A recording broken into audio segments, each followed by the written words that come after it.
ज्याला छंद नाही रामाचा तो देह काय कामाचा.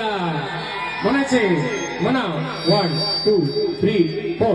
अंजनीच्या सुद्धा तुला रामाचं वरदान.